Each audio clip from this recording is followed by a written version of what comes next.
People have heard deathbed confessions. What were some interesting ones? Story 1. When I was in the hospital, the guy in the bed next to me just asked to stop taking his meds as he was ready to die. Last thing I heard him say was, "There's no one waiting for me at home, so I'm going where they are." Wasn't really a shocking confession, just a lonely and heartbreaking one. Story 2. My dad had Alzheimer's and ended up in a secure ward. He was blind and almost deaf. I was visiting him one day. He didn't know who I was, but he started talking about me. He said I had done better than him in life and that he was proud of me. He was a quiet man IRL and never told me that when I was growing up. Looking back, he did things that my dumb butt never realized were for me. Like when his retired colleagues asked what he'd like as a present, he chose a scientific calculator. This was back in the 1970s. He had no use for it. He gave it to me for university. I thought he was just passing it on, not realizing that he'd asked for it with me in mind. Story 3. Not my story, but that of a hospice worker who spoke to my class. For those who don't know, hospice is a method of end-of-life care that focuses on alleviating the emotional and physical pain of a dying person to ease their passing rather than combating their imminent death. One of her patients was a bed-bound woman in her 90s who was generally unresponsive but had flashes of recognition and engagement. It's hard to gauge the level to which unresponsive patients are detached from their surroundings, so they encourage family members to keep their company in hopes of soothing the patient.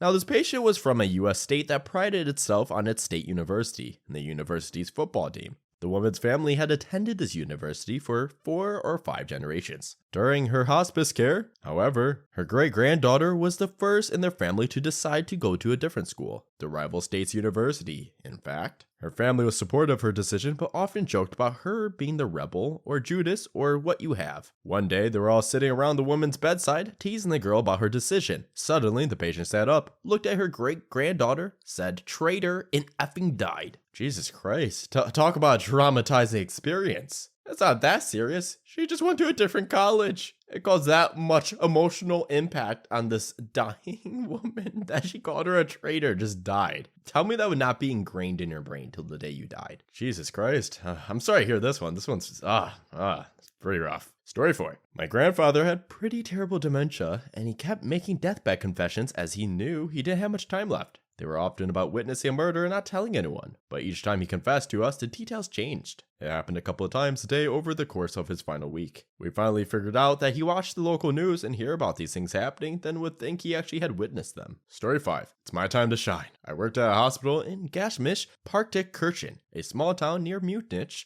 for the last 14 years. My job there is not fancy at all. I move people around, throw the trash out, and occasionally I take care of some handy-like work, fixing a leaking shower head and stuff like that. As you can imagine, I get to see a lot of patients that come and go. Some of them pass away, such is life, I guess. I remember a few instances of people confessing to me their biggest regrets. Here are some examples. An old Polish woman told me that she regretted not effing Hitler when she had the chance. Her words. I wanted to ask her about more context, but I was afraid to be honest. Number 2. Another notable example is an old truck driver that used to work for an Eastern Germany company. He told me that he once run over some kids with his truck and was too afraid to stop and check if they were okay. Number 3. Once another Polish lady told me that she used to be a prostitute during Second World War and that she slept with very high up people in the government. She told me that she did not regret that part of her life, but that she could not tell anyone, and that was a very heavy emotional drag. She also told me that she aborted more than 5 babies during that time. Story 6. My partner's grandfather never spoke about his World War II service. We are Australian. He joined after lying about his name and age, so we can't find any records. He would have been 16. We do know he was in the Pacific somewhere, and when he got back, his lie was exposed, and because he was by then 18, he was drafted under his real name and promptly arrested. He would do anything to not get sent back to fight. He got drunk, fought, and self-harmed.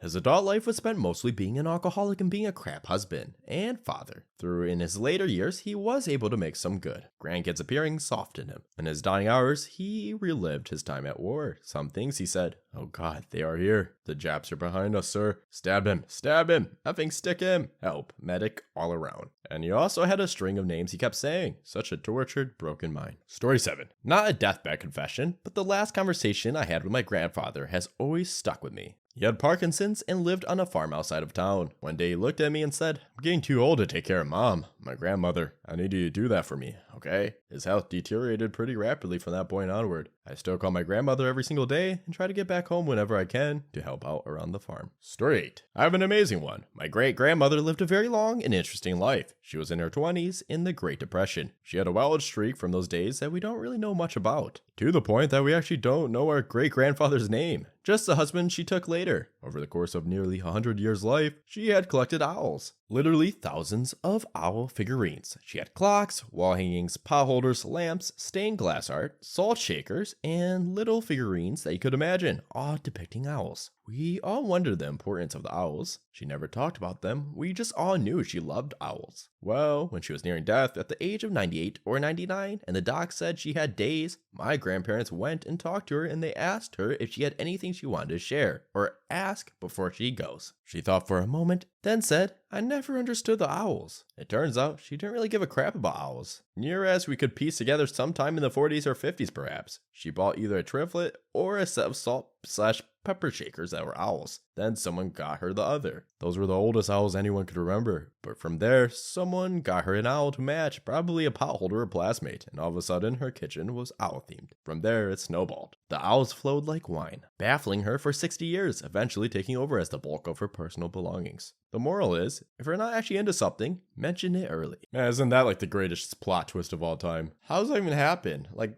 if someone had a bunch of avocado things all around their kitchen, you would assume they probably like avocados. The fact they're just like, nah, just give it to me. I don't really care about them. It's just like, what? I feel like there's no way she didn't care that much about owls. Like, why was she going with it? Unless she's like, I guess it's my life now. I gotta match the theme now. Maybe that's how. She just had so many things given to her where she was like, you know what? I'm dedicated now. Story 9. I ran a nursing home growing up. From ages 5 to 10, I spent every weekend with residents. Because I was a kid, residents often confessed stuff they thought I wouldn't understand. Two stick out. One funny, one not. The first one was this woman was dying, maybe about 96. Even had her last burst of energy/life where she thought she was better. This is common. A black delivery man came with some flowers. After he left, she looked at me with tears in her eyes and said, "I can't believe I'm dying without having been with a colored man."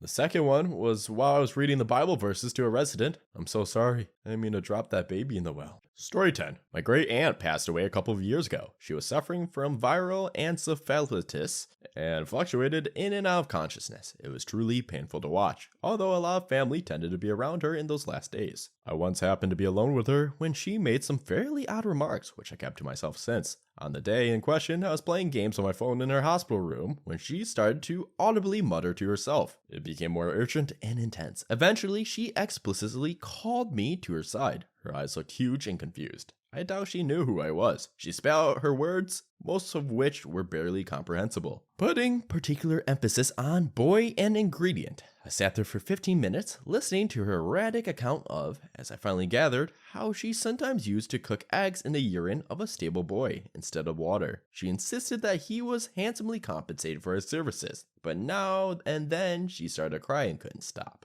I googled this weeks later, and there indeed exists a traditional dish in China described in the West as a virgin boy egg. Apparently this concept had fascinated her and she frequently recreated this herself and served it to her family, which sometimes included my younger self, without explaining what it was. I am not sure if she felt shame or enthusiasm about this. She often stammered something about the secret ingredient, but it quite obviously haunted her towards the very end of her life. Story 11. My great-grandfather was in his mid-90s when he died. Health was always good, but a tumor deemed too dangerous to operate on at his age went septic. He was dead a week later. I went to visit him in the hospital. My family used to see him a lot, but there was a falling out between him and my grandma several years before, so we stopped seeing them. Funny enough though, I was constantly ran into him at the store and we always had nice chit-chats. Anyway, in the hospital he told me not to worry about him. Most everyone he's ever known was dead and he was ready to die. The week he felt himself getting sick, he knew something was off and made arrangements to get my great-grandmother into a nursing home. He took care of her with Alzheimer's, so he wouldn't die until he knew she was taken care of. They were married for over 70 years. My favorite story is that every Sunday for 50 years, he would drop my great-grandma off at church and then sat in the car and waited for her. Hated religion, but loved his wife. Story 12. I didn't witness this personally, as it was between my grandfather and his father. My great-grandfather was not a nice man. He beat his children. One time he beat his daughter with a table leg, and I am assuming did the same to his wife. Anyway, she left him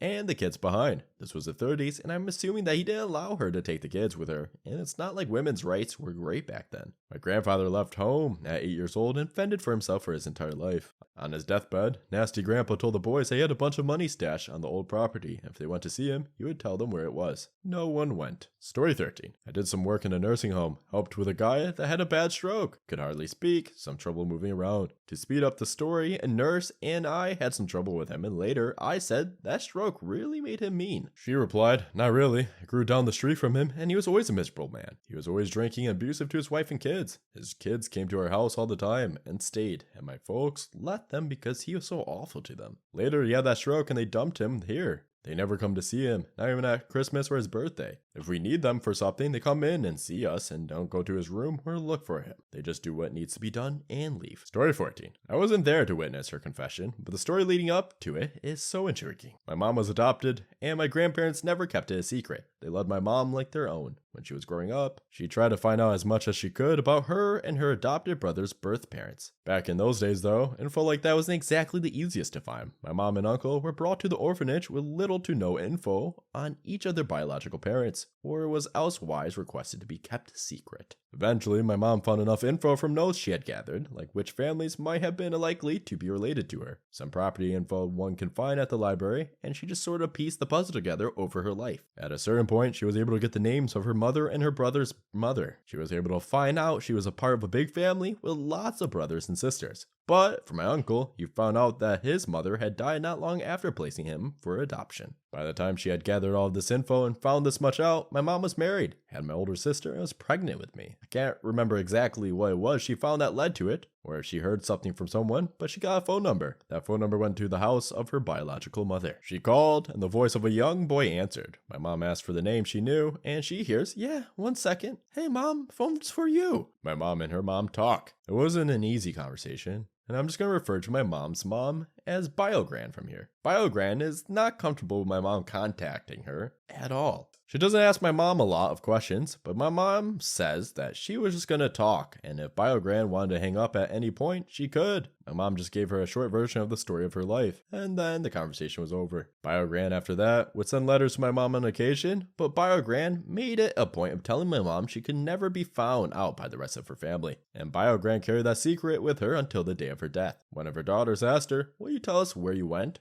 away that time?" And BioGran finally confessed. She had gone to a home for unwed mothers all those years ago to have my mom, the child of her affair. I've met 2 of my bio aunts, and sadly, both of them passed a few years ago. But dang, the TLDR is basically my biological grandmother had an affair with a milkman, left to go home for unwed mothers, had a child, did not tell her family until her deathbed. Story 15. Not a confession, but a denial and solid information that helped us clear a few pending matters. I worked for a federal law enforcement agency. We covered major felonies, some of which relate to organized crime. Not mafia per se, but open-ended criminal enterprises. We had a mid-level player as suspect for a string of cargo thefts, robberies, etc. Knew him for years, arrested him several times. He taunted us a fair bit. Lung cancer got a hold of him before we could build a solid case. Things went downhill fast. Went to see him at home just before he transferred to hospice. That he did at least 50% of what we suspected is an open secret. I knew it. He knew it. For whatever reason, chose to give me a break. He said, "If I give you something, will you sit on it for a few weeks?" Initially, I could not agree if he was going to leak info about something in progress, etc. He assured me that it could wait. I agreed. So he said,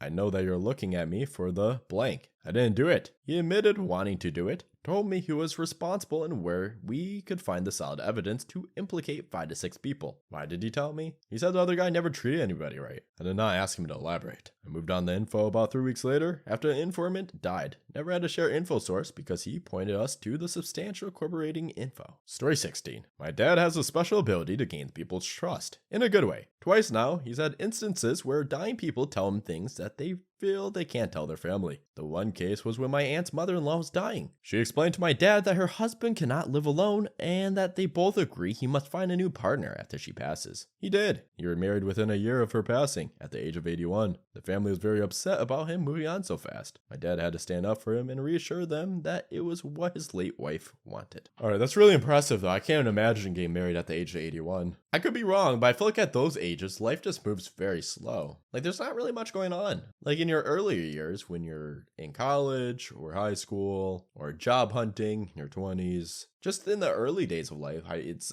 obviously very easy to find people to get married with because there's so much going on and there's so much stuff. But when you're 80, it's like everyone's already had their families or they're passed away or just having health issues. So it's very impressive that this 81-year-old was able to remarry at such a lovely age. Story 17. My great uncle actually confessed to having 2 illegitimate sons right before he kicked the bucket in front of his own children and grandchildren. The crazy thing was that none of his children knew this life of his. Not even my great aunt knew about it because she would have made a huge fuss if she was alive at the time and knew about it. What was crazier was that these 2 sons already passed away 5 and 7 years ahead of him respectively. He was 98 years old and his invisible sons were 65 and 69 years old. The children found out that one of his invisible sons actually was a teacher at a school that his granddaughters attended when they were in high school. Nevertheless, his children decided to reach out to the children of his invisible sons. They got connected and learned more stuff about my granduncle. The craziest thing was that I actually dated one of the granddaughters of one of the invisible sons, the one that passed away at the age of 69 years old. Talking about a few degrees of separation. Hey. Story 80. My great uncle had pancreatic cancer and was very frail because of it. I helped him bathe, use the restroom, and change him each morning. Not his last words to me, but something he said that has stuck with me since were, "I hate feeling so useless. I can't do this anymore. I'm so sorry you have to do this." I told him I never minded doing this for him. I loved him so much, and I'd always be there for him. I had to move away a few weeks later because my mom wanted me back home as I was living with my grandparents and him at the time. He passed away shortly after, and so did his cat that he had for almost 30 years a few days after him. He was a good man. Story 19. I worked as a night janitor in the children's cancer ward at my local hospital. There was a little boy, about 6 years old, laying in bed, and he called me into his room because he wanted help adjusting his pillow. He was hooked up with wires and stuff so he couldn't roll over to place the pillow how he wanted. Figuring I'd be allowed to do this since a nurse wasn't really needed for it, I parked my car outside the room and went in. In the room, he started asking me questions about my job. The first being, was I a nurse? I said no. He asked me if I seen his mom in the hallway and told me she'd gone down to the cafeteria to get him a strawberry milk and a donut. I said no to that. He was quiet for a second. Then he looked me right in the face and said, "If I pass away soon, I hope that my mom is not sad." That hit me, like really hard. This kid was 100% aware that he could die. His mother would be affected by it. I didn't even know how to feel, so I told him that he wasn't going to pass away, and hundreds of people survive cancer, which is a big number to someone that young. I left shortly after and broke down crying in the bathroom. A few days later, I was wiping down the wooden support railings along the walls of the hallway, and his room was closed for cleaning plus disinfection. That sign is only hung outside of rooms when someone dies. Story 20. Not a deathbed confession exactly. I was a hospice volunteer and worked with a man with a brain tumor. He was in pretty good shape except for that. He was going nuts in the nursing home, and one day I took him for a ride around town. He had grown up there. It seemed like every other block he would point at an old building and say, "Used to be a whorehouse there. Empty lot. Used to be a building there. And it had a pretty good whorehouse there. There was a whore there until it burned down." We passed by this old, odd-looking apartment building that had more doors than it should have, and it appeared some of the doors were sealed up. He said that used to be a crib, and each door had a small room behind it, and each whore had her own room. We passed under a railroad bridge, and he pointed a flat area, and there used to be a black woman that ran the best whorehouse in the state right there. I finally laughed and said, "I guess I know what you spent your youth doing." Yeah, Jesus Christ, how many whorehouses did this man go to? This man just knew everything. He knew the whole geography. But he didn't exactly. He just knew the whole whorehouse geography. He probably knew the years too. Oh, that whorehouse? That was open from 1955 to 1960. Yeah, that whorehouse smelled like honey. He knew everything.